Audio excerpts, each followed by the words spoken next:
The maple trees stood as silent witnesses to generations of hawthorns, their branches tracing intricate patterns against the Vermont sky like veins on an ancient hand.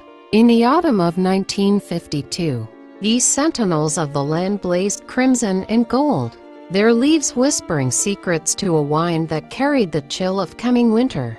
The air smelled of wood smoke and decaying apples, of fresh-turned earth and the distant promise of rain. In this landscape of breathtaking beauty and profound isolation, the Hawthorne farmstead clung to the hillside like a stubborn memory. Eleanor Hawthorne, 68 years of age, stood at her kitchen window, her hands submerged in soapy water as she washed the breakfast dishes. Through the wavy glass, she watched her husband, Harold, 73, stride toward the barn, his silhouette dark against the morning sun. Even now, after nearly 50 years of marriage, his physical presence commanded the landscape. 6 feet 2 inches of hardened farmer, shoulders broad from decades of labor, hands that could gentle a newborn calf or wield an axe with equal precision. Time had curved his spine slightly and silvered his hair, but it hadn't diminished the raw power he carried in his frame. Eleanor's own reflection gazed back at her from the window, a woman whose beauty had softened into dignified grace, silver hair pinned in a neat bun, eyes the color of weathered slate, and a mouth that still remembered how to smile despite the weight it carried. She wore a simple floral dress beneath her apron, the fabric faded from countless washings. The kitchen around her was a testament to her life's work, gleaming copper pots, jars of preserved vegetables lining the shelves, a braided rug worn thin by generations of feet. "Mom," Eleanor turned as her daughter, Mary, entered the kitchen, carrying a basket of eggs. At 42, Mary had Eleanor's eyes but her father's strong jawline. She had driven up from Burlington the previous evening, leaving her own family for a few days to help with the autumn preserving. "You're up early," Eleanor said, drying her hands on her apron. "Couldn't sleep." Mary set the eggs on the counter. "The wind was howling something fierce last night. Sounded like it was coming right through the walls." "That's just these old houses talking." Eleanor resumed her washing. "They've got more stories than the town library." Mary hesitated, watching her mother. "Is Aunt Clara still abed?" "She wasn't feeling well last night. I told her to sleep in." A shadow crossed Mary's face, one that Eleanor pretended not to notice.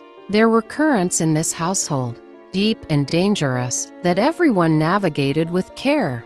The farmhouse itself was a sprawling, 2-story structure of white clapboard that had weathered to a soft gray. Built in 1850 by Harold's grandfather, it had grown with each generation. A wing added here, a porch enclosed there. The front porch sagged slightly on the east end, and the red paint on the barn had faded to a dusty rose. But the structures stood solid, rooted in the land as deeply as the ancient oaks that shaded them. Inside, the house was a museum of family history. Faded photographs in tarnished frames documented births, weddings, and graduations. A quilt made by Eleanor's grandmother draped over the back of the sofa. Harold's father's rifle hung above the fireplace, clean but unused for decades. In the parlor, an upright piano stood silent, its keys yellowed with age. Clara had played it once, long ago, filling the house with music that now lived only in memory. Eleanor finished the dishes and untied her apron. "I'd best check on her." She climbed the creaking staircase, her hand trailing along the smooth walnut banister worn glossy by generations of touch. The hallway upstairs was dim, the only light coming from the window at the far end where a stained glass panel depicting tulips cast colorful patterns on the floorboards. Eleanor paused outside the second door on the right, listening. No sound came from within. She knocked gently. "Clara, it's Eleanor. May I come in?" A soft murmur answered. Eleanor turned the brass knob and entered. The room was awash in morning light, dust motes dancing in the sunbeams that streamed through lace curtains. Clara Hawthorne, 63 years old, lay propped against a mountain of pillows, her auburn hair now more than half silver spread around her like a halo. At first glance, she appeared fragile, her face pale against the white linens. But there was a resilience in her eyes, a fire that decades of suffering hadn't completely extinguished. "Good morning," Clara said, her voice barely above a whisper. "I'm sorry to be such a bother." "You're never a bother." Eleanor crossed to the window and adjusted the curtain. "How are you feeling?" "Tired, and a bit queasy still." "It's that stomach bug going around." Eleanor kept her voice light, though both women knew it was no stomach bug. "I'll make you some ginger tea. That should settle you." Clara's hand moved to her abdomen, a gesture so subtle Eleanor might have missed it if she hadn't been watching. "Thank you, Ellie." The nickname, used only by Clara, always sent a pang through Eleanor's heart. It reminded her of earlier days, before the shadows had lengthened between them. "Mary's here," Eleanor said, sitting on the edge of the bed. "She brought fresh eggs. I thought I'd make a custard for you." Clara managed a small smile. "You spoil me. You deserve spoiling." The two women sat in comfortable silence for a moment, a rare island of peace in the turbulent sea of their shared history. They had been sisters-in-law for 45 years, but their bond ran deeper than marriage. They were fellow survivors, keepers of each other's secrets, witnesses to each other's pain. Downstairs, the screen door slammed, followed by Harold's heavy footsteps. Clara flinched almost imperceptibly. Eleanor placed a reassuring hand over hers. "I'll be right back with that tea." In the kitchen, Mary was slicing bread at the table. Harold stood at the sink, gulping water directly from the dipper. He set it down with a thud. "Clara still abed?" he asked, not looking at Eleanor. "She's not feeling well." Again. His tone was dismissive. "She needs to get some air. It's that stuffy room that makes her sickly." "Perhaps." Eleanor filled the kettle and set it on the stove. "But rest is what she needs today." Harold grunted and turned to Mary. "Your husband coming up this weekend?" "On Saturday, with the children." "Good. I've got fences that need mending. He can make himself useful." Mary's knife hesitated for a fraction of a second before resuming its rhythm. "I'm sure he'll be happy to help, Dad." The dynamic was familiar, worn smooth by repetition. Harold commanded, the women accommodated. It had been this way for as long as Eleanor could remember, though there had been a time, in the very beginning, when she had believed their marriage would be a partnership. Harold had courted her with a surprising tenderness, bringing her wildflowers from the meadow, reading poetry to her on the porch swing. He had been 23, already running the farm after his father's sudden death from pneumonia. Eleanor was 18, the daughter of the town school teacher, with dreams that extended beyond the boundaries of their small community. She remembered their wedding day in 1903, a simple ceremony at the Methodist church, followed by a reception in the church basement where neighbors brought ham and potato salad and a three-tiered cake that listed slightly to the left. Harold had held her hand tightly throughout, his palms sweaty with nerves. That night, in the upstairs bedroom of this very house, he had been gentle, almost shy. She had thought herself the luckiest woman in Windham County. The reality of farm life descended quickly. There were cows to milk before dawn, crops to tend, equipment to repair. Harold worked from first light to last, and Eleanor learned to keep pace. She churned butter, tended the kitchen garden, preserved enough food to last the winter, and managed the household accounts. They were partners in labor, if not in conversation. Harold spoke little, and when he did, it was usually to issue instructions or complain about prices at market. Clara entered their lives 5 years into their marriage. Harold's parents had both perished in the influenza epidemic of 1899, leaving Clara, then 14, in the care of a distant aunt in Massachusetts. When that aunt died in 1908, 23-year-old Clara wrote to Harold, asking if she might return to the farm. Eleanor had been 7 months pregnant with their first child, thrilled at the prospect of another woman in the house. She imagined them baking together, sewing baby clothes, sharing the burdens of isolation. Clara arrived on a rainy April day, stepping off the train with a single suitcase and eyes wide with apprehension. At 23, she was strikingly beautiful, with the same auburn hair that Harold had before it darkened, and eyes the color of spring moss. She was quiet, watchful, taking in the farm and her brother's new wife with equal curiosity. Those first months had been joyful. Clara helped Eleanor prepare the nursery, painted yellow with white trim. She had a talent for sketching and filled the margins of the farm ledger with delicate drawings of birds and flowers. She played the piano in the evenings, filling the house with melodies that made even Harold pause in his reading. When Thomas was born that June, Clara became his devoted aunt, rocking him for hours when he was colicky, singing soft lullabies in a voice like honey. But slowly, imperceptibly at first, the dynamic shifted. Harold began spending more time with Clara, taking her on his rounds of the farm, teaching her to repair harnesses and identify animal ailments. Eleanor, busy with the baby, told herself it was natural. Harold was reconnecting with the sister he hadn't seen in years. But sometimes, when she looked up from hanging laundry to see them walking back from the north pasture, their heads closed together in conversation, a strange unease would settle in her stomach. One afternoon, when Thomas was about 6 months old, Eleanor came upon them in the barn. She had been looking for Harold to tell him dinner was ready. The late summer sun slanted through the cracks in the boards, illuminating motes of hay dust floating in the air. She heard their voices before she saw them, Harold's low murmur, Clara's soft laughter. They were in an empty stall, Harold showing Clara how to braid a rope halter. He stood behind her, his arms around her, his hands over hers as they worked the strands. It was an innocent enough scene, but something about their posture, the intimacy of it, the way Clara leaned back against him made Eleanor's breath catch. She backed away silently, telling herself she was being foolish. They were siblings, reunited after years apart. Of course they were close, but the seed of doubt had been planted, and in the fertile soil of isolation and suspicion, it would grow into a monstrous thing. The kettle whistled, jolting Eleanor back to the present. She poured the steaming water over ginger root in a porcelain cup, the sharp scent rising like a ghost of healthier days. "Is Aunt Clara really just tired?" Mary asked quietly when Harold had gone back outside. Eleanor kept her eyes on the tea she was steeping. "She's getting older, dear.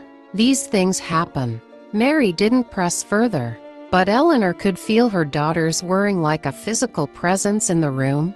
Mary had always been perceptive, even as a child. She noticed things the way Clara would sometimes jump at unexpected sounds, the careful distance she maintained from Harold, the sadness that seemed to cling to her like morning mist. Once, when Mary was about 12, she had asked Eleanor why Aunt Clara never married.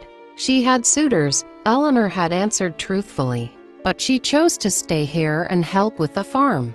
"But she seems so lonely," Mary had persisted. "We're her family, darling. She's not lonely with us." Even then, Eleanor had known it was a poor answer. Clara was the loneliest person she knew, trapped in a gilded cage of family obligation and dark secrets. Carrying the tea upstairs, Eleanor paused outside Clara's door to compose herself. She pasted on a smile before entering. "Here we are," she said brightly. "Ginger tea, just as promised." Clara pushed herself up against the pillows. "You're too good to me, Ellie. As if I could ever repay all you've done for me." Eleanor meant it. During her difficult pregnancy with Mary, when she had been confined to bed for months, Clara had run the household with quiet efficiency. When Thomas and James went off to war, it was Clara who sat up with Eleanor through the endless nights of worrying. When James didn't come home when that telegram arrived in the spring of 1944, Clara had been the one to hold her as she wept, to make the arrangements when Eleanor couldn't function. They had loved each other in their way, even as they kept secrets from each other. It was the strange alchemy of long suffering. It could forge bonds even as it destroyed them. Clara sipped her tea, her hands trembling slightly. Harold's upset with me. He's not upset with you. He thinks I'm malingering. Clara's eyes met Eleanor's. We both know it's not that. Eleanor sat on the edge of the bed again. Have you thought any more about seeing Dr. Peterson? Clara looked away, out the window where a lone crow circled above the bare branches of the maple. What would I tell him? A woman my age with these symptoms. He'll know. Or he'll guess. We could say you're having female troubles. That's not a lie, exactly. The kind of female troubles that make your belly swell. Clara's voice was bitter. No, Ellie. There's no hiding this much longer. Eleanor's heart clenched. She had been counting the weeks in her mind, trying to deny what was becoming increasingly obvious. Clara's nausea in the mornings, her fatigue, the subtle rounding of her abdomen beneath her loose dresses. At 63, it seemed impossible. And yet ... How far along? Eleanor asked softly. Clara's eyes filled with tears. For months, I think. Maybe 5. I've been denying it to myself. For months. The timeline unfolded in Eleanor's mind like a dark map. That would mean conception in late summer, during the heat wave when Harold had been particularly restless, drinking more than usual, his temper flaring at the slightest provocation. Eleanor remembered coming downstairs one night for a glass of water and hearing movement from Clara's room. She had stood frozen in the dark hallway, her hand pressed to her mouth. As the familiar sounds reached her, the creak of the bed springs, Harold's grunting breaths, Clara's stifled whimpers. She had crept back to bed, pretending sleep when Harold returned an hour later, smelling of sweat and whiskey. It had been years since he had touched Eleanor with anything resembling desire. Their marital bed had become a place of separate solitudes, two people sharing space but not intimacy. She had told herself she didn't mind, that at their age, such things didn't matter. But lying there in the dark, listening to her husband's even breathing, she had felt a loneliness so profound it was like a physical ache. Now, that night had consequences. A child was coming a living testament to the unspeakable secret that had festered in their home for decades. What will we do? Clara whispered, her tea forgotten, cooling in her hands. Eleanor took the cup and set it on the bedside table. Then she took Clara's hands in her own. They were work-roughened hands, scarred from 40 years of farm labor, but they trembled like a child's. We'll do what we've always done, Eleanor said, her voice steadier than she felt. We'll get through it. Together. But a baby, Ellie. At my age ... Women have babies later in life. Even as she said it, Eleanor knew how hollow it sounded. Clara was past menopause by at least 10 years. This pregnancy was a medical anomaly. A cruel trick of biology would draw attention they desperately didn't want. People will talk, Clara said. They'll do the math. Harold and I, we look too much alike. Anyone with eyes will know the child is his. Eleanor had considered this, turning it over in her mind during her sleepless nights. We could say you went away for a while. That you met someone ... At my age. Who would believe that? Or we could say it's mine. The words were out before Eleanor could consider them fully. Clara stared at her. Yours. But you're 68. Women have been known to have late-life babies. It's more believable than you at 63. Even as she said it, Eleanor knew the idea was madness. But what alternative did they have? The truth would destroy them all, not just Harold and Clara, but the entire family. The shame would follow the children and grandchildren for generations. Harold would never agree, Clara said. He'd see it as claiming the child as his own. Perhaps not if we present it as the only way to protect the family. Clara leaned back against the pillows, closing her eyes. She looked exhausted, aged by worrying. I'm so tired, Ellie. So very tired. I know, dear. I know. They sat in silence as the morning deepened outside. From the kitchen came the sound of Mary humming as she worked, a tune from her childhood. Somewhere in the distance, Harold called to one of the dogs, his voice carrying on the crisp autumn air. In that quiet room, with sunlight pooling on the worn rug, Eleanor made a decision. She would protect Clara and this unexpected child, whatever the cost. She had failed to protect Clara from Harold all these years, had turned a blind eye to the abuse because confronting it seemed impossible. But this baby changed everything. This was an innocent life, a chance to break the cycle that had trapped them all. "Listen to me," Eleanor said, leaning close. "However this happened, this child is coming. And it will be loved. Do you understand me? It will be loved." Tears slipped from beneath Clara's closed eyelids. "What if I can't love it? What if every time I look at it, I see him? Then I'll love it enough for both of us." Eleanor brushed the tears from Clara's cheeks. "We'll get through this, Clara. I promise you." But even as she made the promise, Eleanor felt its fragility. Secrets this large had a way of breaking free, no matter how carefully they were buried. They were like the maple trees outside. Their roots ran deep and wide, hidden from view, but they shaped everything that grew above ground. Downstairs, the phone rang to short rings, a long, then two more. "The party line?" Mary answered it, her voice muffled through the floorboards. A moment later, she called up the stairs. "Mom, it's Tom. He says he's coming up this weekend too." Eleanor exchanged a look with Clara. Thomas, their surviving son, lived in Montpelier where he worked as an accountant. He visited rarely, his relationship with Harold strained to the point of breaking. His coming now, unannounced, could mean only one thing. He had heard something. Rumors traveled fast in small towns, even ones separated by 50 miles of winding roads. "Tell him we'll be glad to see him," Eleanor called back, keeping her voice even. When she looked back at Clara, she saw fear in her sister-in-law's eyes, the same fear that had lived there for 40 years, ever since Harold had first crossed the line from protective brother to something darker, something unspeakable. "He knows," Clara whispered. Maybe not." Eleanor squeezed her hand. "But if he does, we'll face it together. All of us." But even as she said the words, Eleanor wondered if it was true.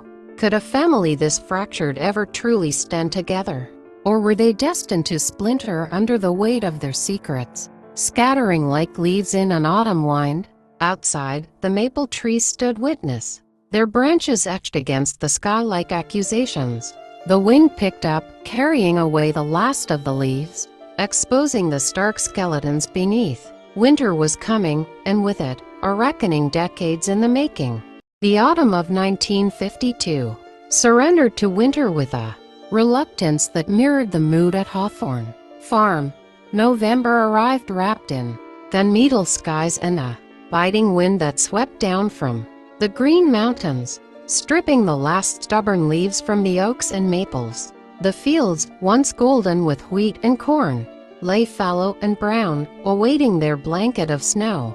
Smoke curled from the farmhouse chimney, day and night as the wood stove fought a losing battle against the creeping cold.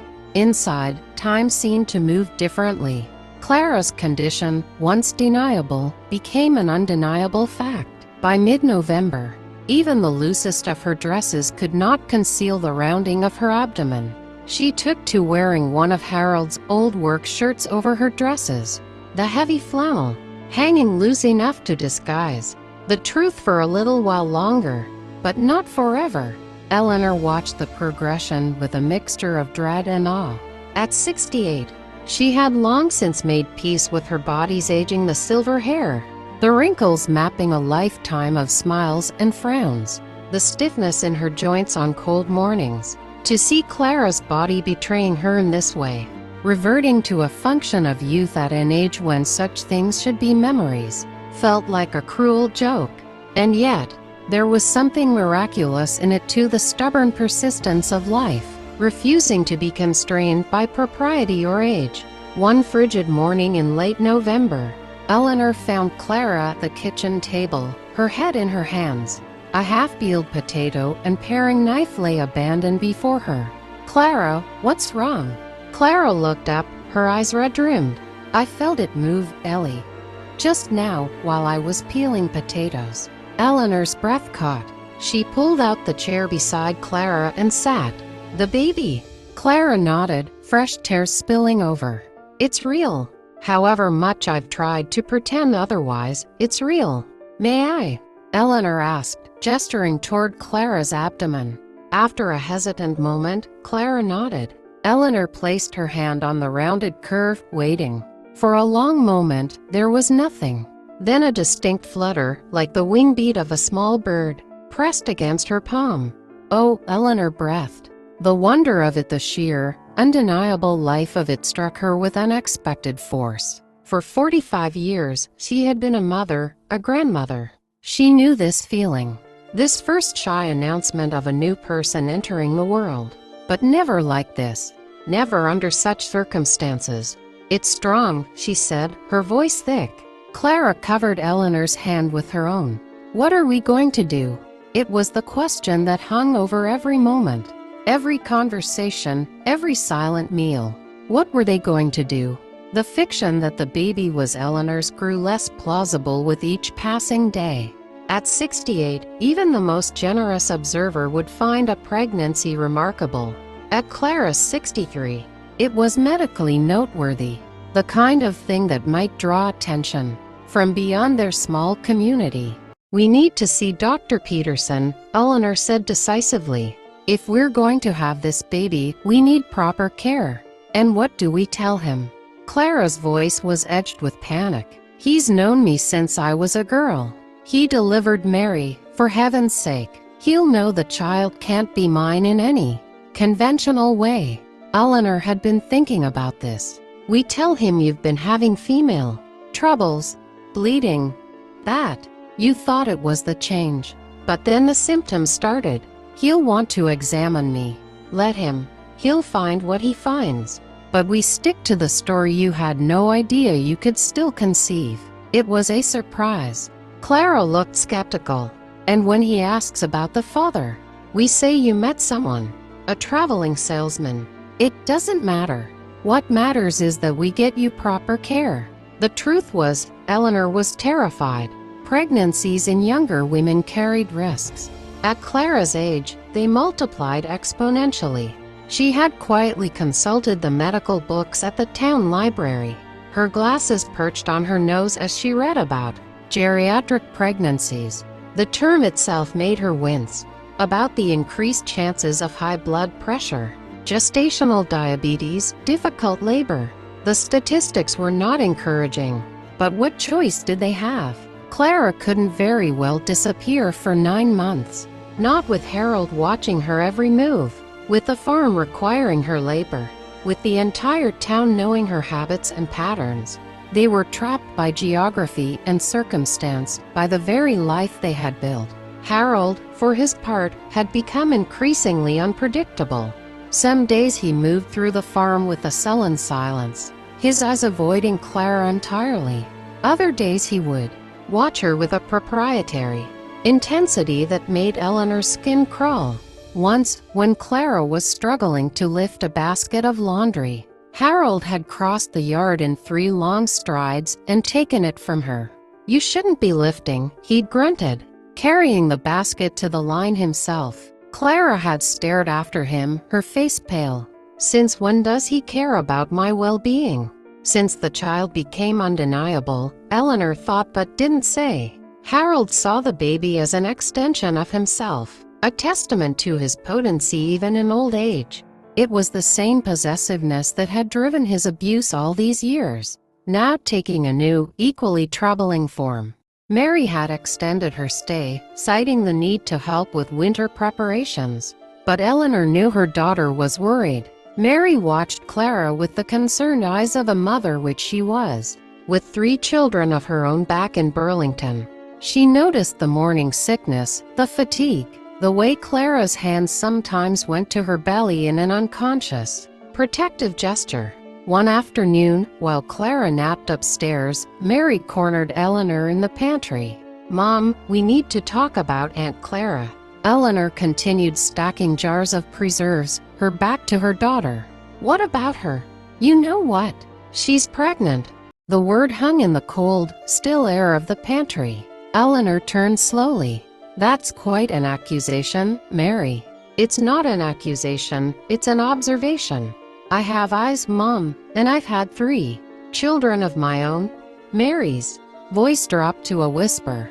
"Is it Dad's?" The directness of the question stole Eleanor's breath. For decades, she had maintained the fiction of Harold and Clara's relationship as simply close siblings. She had explained away the bruises as accidents, the tension as family friction, Clara's sadness as spinster's melancholy. But Mary had always been too perceptive, too unwilling to accept easy answers. "Your father is 73 years old," Eleanor said, the words sounding hollow even to her own ears. "Men can father children at that age. You know they can." Eleanor sank onto a sack of flour, suddenly weary. The weight of the secret of all the secrets pressed down on her until she felt she might suffocate. "Why are you asking this now?" "Because she needs help, Mom. Real help, not just ginger tea and rest." Mary knelt before her, taking her hands. "If it's Dad's, if he's been with her all these years, double quotes, comma." She couldn't finish the sentence, but she didn't need to. The truth was there in her eyes, the dawning horror of understanding that the strange undercurrents in her childhood home had darker sources than she had imagined. Eleanor looked at her daughter, this woman she had raised to be strong and truthful, and knew she could not lie to her. "Not about this. Not anymore." "Yes," she whispered. "It's Harold's." Mary's face crumpled. She had suspected, perhaps for years, but hearing it confirmed was a different matter. "How long?" "A long time. Since before you were born." "Before I... Mary stood abruptly, turning away. Her shoulders shook with silent sobs. "All my life, he's been. And you knew." "I suspected. I didn't want to believe it." The old excuses sounded pathetic now, worn thin by repetition. "I tried to protect her. I tried to stop him... double quotes, comma. But you didn't." Mary turned back, her face streaked with tears. "You didn't stop him. You let it happen." The accusation hung between them, sharp and deadly. It was the truth Eleanor had been avoiding for 40 years. The truth she told herself in the darkest hours of the night, when she couldn't sleep. "You think I didn't try?" Eleanor's voice trembled with decades of suppressed rage and guilt. "You think I didn't confront him? You think I didn't threaten to leave, to take you children with me? Why didn't you? Where would I go? What would I do? I had no money of my own, no skills beyond keeping house. And Clara begged me to stay. 'Don't leave me alone with him,' she'd say." Eleanor wiped her eyes with the back of her hand. "So I stayed. And I tried to protect her as best I could. I slept in her room some nights. I made sure she was never alone with him if I could help it. But he was... persistent." Mary's anger seemed to deflate, replaced by a weary sadness. She leaned against the shelves, the jars of tomatoes and beans rattling softly. "Does Tom know?" "I don't think so. Not the full truth, anyway. He's coming this weekend. He'll see. He's not blind." "I know." Eleanor stood, her knees protesting. "We need to decide what to tell him. What to tell everyone." "The truth," Mary said firmly. "It's time for the truth." "And what will that do, Mary?" "Ruin what's left of this family. Destroy your father's reputation and Clara's along with it. Make your children the grandchildren of a monster." Eleanor shook her head. "The truth isn't always the kindest option. It's the only option that doesn't make us all liars." Mary's voice softened. "Mom, this baby is coming. In a few months, there will be a child in this house. What story will we tell the child about where it came from?" It was the question that haunted Eleanor more than any other. What story would they tell? The truth was too terrible to burden a child with, but a lie would create a foundation of falsehood that the child would someday discover. with potentially devastating consequences. Before they could continue, the sound of Harold's boots on the porch sent them scrambling to compose themselves. Mary wiped her face quickly, and Eleanor busied herself with the preserves as Harold entered the kitchen. "Cold enough to freeze the tail off a brass monkey," he announced, stamping snow from his boots. He looked from Eleanor to Mary, his gaze sharp. "What's going on here?" "Just putting up the last of the beans," Eleanor said, her voice surprisingly steady. Harold grunted, crossing to the stove to pour himself coffee. "Where's Clara?" "Resting." Again. His tone was dismissive. "She's turning into a regular invalid." Mary opened her mouth to retort, but Eleanor caught her eye and gave a slight shake of her head. "Not now." "Not yet." Harold took his coffee and headed for the parlor, where he would spend the afternoon, going over farm accounts or reading the newspaper. When he was gone, Mary turned to her mother. "We can't keep living like this. Something has to change." "I know," Eleanor said, "but change has to come carefully, or it will destroy us all." That evening, as Eleanor prepared supper, she found herself thinking about the early days, not just of her marriage, but of Harold and Clara's childhood. She had heard stories from Harold's mother before she died, about how close the siblings had been. Clara, 5 years younger, had idolized her big brother. Harold, protective and proud, had taken his role as her guardian seriously after their father's death when Harold was 16 and Clara 11. The farm had been struggling even then, mortgage to pay medical bills. Harold left school to run it full-time, while Clara took over the household duties their mother was too old to manage. They had been isolated, 2 teenagers trying to keep a farm and a family together with no guidance and little help from neighbors who had their own struggles. During the economic downturn of the 1890 South, Eleanor tried to imagine them. Harold growing into his height but still lean with youth, Clara on the cusp of womanhood, their world reduced to these few hundred acres and each other. When did it change? When did Harold's protectiveness become possessiveness? When did Clara's dependence become something darker? She would never know for certain. The past was a country whose borders were closed to her, its secrets kept by the only 2 people who had lived it, and one of them, Harold, would never speak of it, while the other, Clara, could only bear to reveal it in fragments, like shards of broken glass that cut whoever tried to piece them together.